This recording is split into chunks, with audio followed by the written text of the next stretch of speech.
तेरा है अगर आज़ाद तो अपमान सबका है। लूटी है एक बेटी तो लूटा सम्मान सबका है। बनो इंसान पहले छोड़कर, बात तुम मजहब की, लड़ो मिलकर दरिंदों से, ये हिंदुस्तान सबका है। नमस्कार, MNS न्यूज़ लाइव में आप सभी का स्वागत है। आइए देखते हैं आज की कुछ खास दिल को दहला देने वाली खबरें। दिल्ली में बेटी का कत्ल, मथुरा में फेंकी लाश, ऐसे खुला लाल ट्रॉली बैग में फेंका, मिली डेड बॉडी का राज। आजमगढ़ में एक और आफताब, प्रेमी ही निकला कातिल, कुएं में शव फेंकने से पहले किए कई टुकड़े। कॉलेज प्रिंसिपल छात्राओं से बोला, बाल खुले रखा करो, शॉर्ट्स पहना करो, क्यूट लगती हो, FIR दर्ज। आइए देखते हैं खबरें विस्तार से। दिल्ली में बेटी का कत्ल, मथुरा में फेंकी लाश, ऐसे खुला लाल ट्रॉली बैग में पैक, मिली डेड बॉडी का राज। जी हाँ, मथुरा जिले में यमुना एक्सप्रेसवे के किनारे लाल रंग के ट्रॉली बैग में मिला शव दिल्ली की आयुषी यादव का निकला। रविवार को मृतका की मां और भाई ने शव को शिनाख्त किया। जी हाँ, पुलिस के मुताबिक आयुषी का मर्डर ऑनर किलिंग का मामला है। पिता ने ही बेटी को गोली मारी थी और फिर शव को सूटकेस में रखकर मथुरा के राया इलाके में फेंक आया था। जी हाँ, पुलिस ने आरोपी पिता को हिरासत में लेकर पूछताछ शुरू कर दी है। SP सिटी MP सिंह का कहना है कि युवती 17 नवंबर को सुबह घर से निकली थी। जी हाँ, दूसरे दिन यानी 18 नवंबर को यमुना एक्सप्रेसवे की सर्विस रोड पर एक ट्रॉली बैग में उसका खून से लथपथ शव मिला था। युवती के सर पर, हाथ और पैरों में चोट के निशान थे और छाती में गोली मारी थी। मथुरा पुलिस ने मृतका की शिनाख्त के लिए 8 टीमें लगाई थी। जी हाँ, पुलिस की टीम में युवती की पहचान के लिए गुरुग्राम, आगरा, अलीगढ़, हाथरस, नोएडा और दिल्ली तक पहुंची। पुलिस के मुताबिक लगातार जारी छानबीन के लावारिस शव को पहचानना आयुषी यादव पुत्री नितेश यादव निवासी गली नंबर 65 गांव मोड़बंद थाना बदरपुर दिल्ली के तौर पर हुई। जी हाँ, इसके बाद पुलिस की टीम युवती के घर पहुंची, जहां उसकी मां और भाई मिले, जबकि पिता गायब था। इसके बाद दोनों को पोस्टमार्टम गृह लाकर शव की पहचान कराई गई। मां ने शव अपनी बेटी आयुषी का ही बताया और कुछ आगे बताने से इनकार कर दिया। हैरानी की बात यह थी कि घर वालों में इस मामले में बेटी की गुमशुदगी भी दर्ज नहीं कराई थी। जी हाँ, हालांकि इस मामले में पुलिस को शुरुआत में ही इनपुट मिल गया था कि पिता ही बेटी की हत्या का आरोपी है। फिलहाल आरोपी पिता पुलिस की हिरासत में है और उसे पूछताछ जारी है। साथ ही हत्या में इस्तेमाल हथियार और लाश को ले जाने में प्रयोग की गई कार को बरामद कर लिया है। ट्रॉली बैग से मिली लाश और लाल साड़ी। जी हाँ, बता दें 18 नवंबर की सुबह 11 बजे यमुना एक्सप्रेस की सर्विस रोड पर कृषि अनुसंधान केंद्र के पास झाड़ियों में लाल रंग के ट्रॉली बैग में खून से लथपथ युवती का शव मिला था।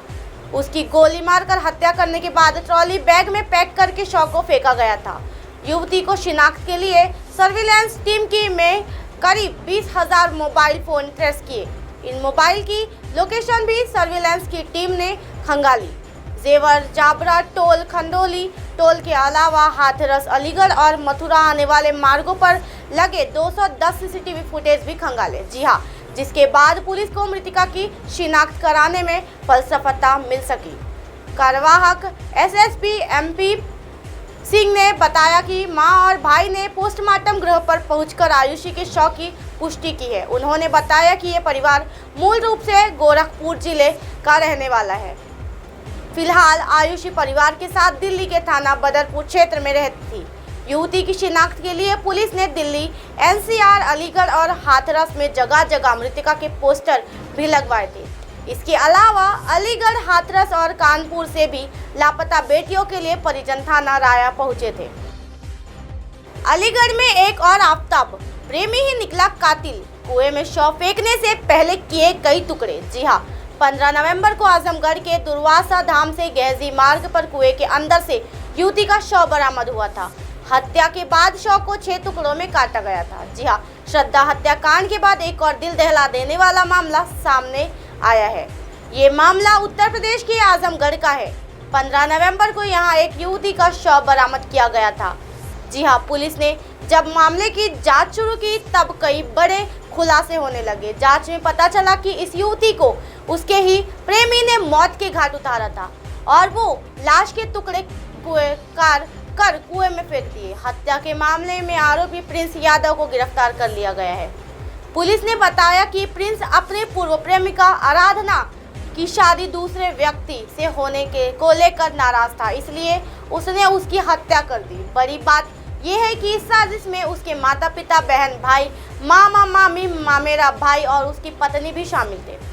पुलिस को इस घटना का पता तब चला जब 15 नवंबर को कुछ स्थानीय लोग ने पसाचिमी गांव के बाहरी इलाके में स्थित एक कुएं के अंदर क्षत विक्षत लाश देखी।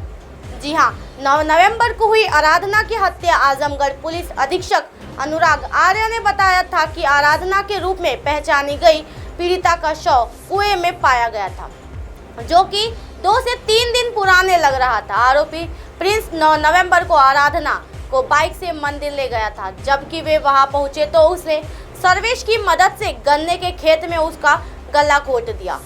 पुलिस ने बताया कि उसके शव को 6 हिस्सों में काटा गया था।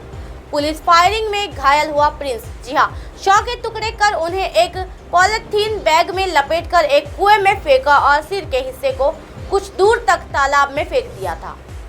पुलिस ने आरोपी प्रिंस यादव को 19 नवंबर की रात को गिरफ्तार कर लिया था। पुलिस ने बताया कि जब उसे आगे की कार्रवाई के लिए ले जाया जा रहा था तो उसने पुलिस टीम पर गोली चलाई और जवाबी फायरिंग में प्रिंस घायल हो गया। पुलिस ने हत्या में इस्तेमाल किया गया बांका लड़की का बोटा, तमंचा, कारतूस और अन्य सामान भी बरामद कर लिया। कॉलेज प्रिंसिपल छात्राओं से बोला, बाल खुले रखा करो, शॉर्ट्स पहना करो, क्यूट लगती हो। एफआईआर दर्ज। राजस्थान के स्कूल और कॉलेज में छात्राओं से छेड़छाड़ के मामले में थमने के नाम नहीं ले रही है। जी हां, ताज़ा मामला राजधानी जयपुर से सटे दौसा जिले में सामने आया है। यहां के बांदीकुई स्थित राजकीय महिला विद्यालय 3 छात्राओं के स्थानीय थाने में अपने ही कॉलेज के प्रिंसिपल के खिलाफ छेड़छाड़ का मामला दर्ज कराया है। जी हां, 3 छात्राओं ने प्राचार्य पर गंभीर आरोप लगाए हैं। छात्राओं का आरोप ये है कि कॉलेज प्राचार्य उन्हें बोलते हैं कि आप खुले बाल करके आया करो, शॉर्ट्स पहना करो, लिपस्टिक लगा कर आया करो, काफ़ी क्यूट लगती हो। जी हाँ, गंभीर आरोप लगने के बाद बांदीकुई थाना पुलिस ने कॉलेज के प्राचार्य के खिलाफ छेड़छाड़ की धाराओं में मुकदमा दर्ज कर लिया है। पुलिस पूरे मामले की जांच में जुटी है। जानकारी के अनुसार बांदीकुई का राजकीय बालिका महाविद्यालय इन दिनों चर्चाओं में बना हुआ है। पिछले 3 दिनों से बांदीकुई कॉलेज में बड़े विवाद सामने आए हैं, जहां 18 नवंबर को कॉलेज छात्र संघ पदाधिकारियों ने कुछ मांगों को लेकर प्राचार्य कक्ष पर तालाबंदी कर दी थी। जी हां, इस घटना के अगले दिन यानी शनिवार को कॉलेज प्राचार्य विनोद कुमार महावर ने 3 छात्राओं के खिलाफ राज्य कार्य में बाधा का मुकदमा दर्ज कराया। प्राचार्य राजनीति विज्ञान विषय पढ़ाते हैं। इन दिनों दोनों घटनाओं के बाद रविवार को कॉलेज के 3 छात्राओं ने प्रिंसिपल विनोद कुमार महावर पर गंभीर आरोप लगाए। उन्होंने बांदीकुई थाने में प्रिंसिपल के खिलाफ छेड़छाड़ की धाराओं में मुकदमा दर्ज कराया है। कॉलेज की इन छात्राओं का आरोप है कि प्राचार्य उनको गलत नज़र से देखते हैं। जी हाँ, वे कहते हैं कि खुले बाल करके आया करो, शॉर्ट्स पहना करो और लिपस्टिक लगा कर आया करो, बड़ी क्यूट लगती हो। छात्रा ने एफआईआर में लिखा कि कॉलेज प्राचार्य राजनीति विज्ञान विषय पढ़ाते हैं। प्रिंसिपल ने पूछा, हनीमून मनाने कहाँ जाओगी? छात्राओं के आरोप के अनुसार राजनीति विज्ञान पढ़ाते समय प्राचार्य अलग हटकर आपत्तिजनक बातें करते हैं। जी हाँ, एफआईआर में कॉलेज की एक छात्रा ने प्रिंसिपल आरोप लगाया है कि उन्होंने एक दिन पूछा कि आपका ससुराल कैसा हो, पति कैसा होना चाहिए और हनीमून मनाने कहाँ जाओगी? मेरे से अच्छा लड़का आपको नहीं मिलेगा।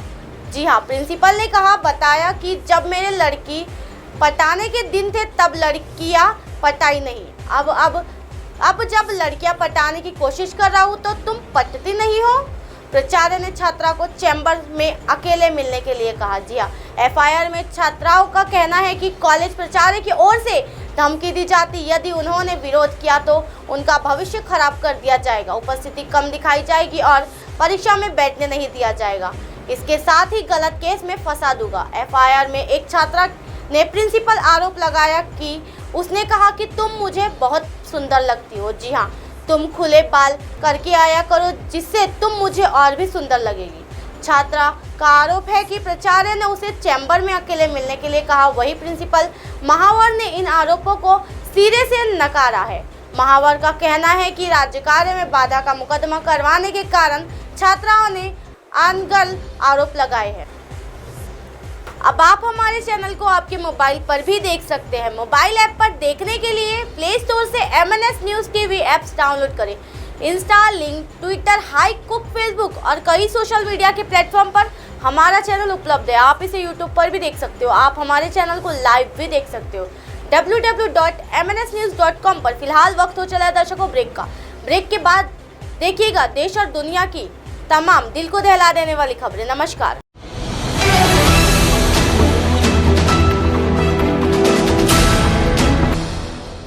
ये है MNS न्यूज नेटवर्क और आप देख रहे हैं MNS न्यूज।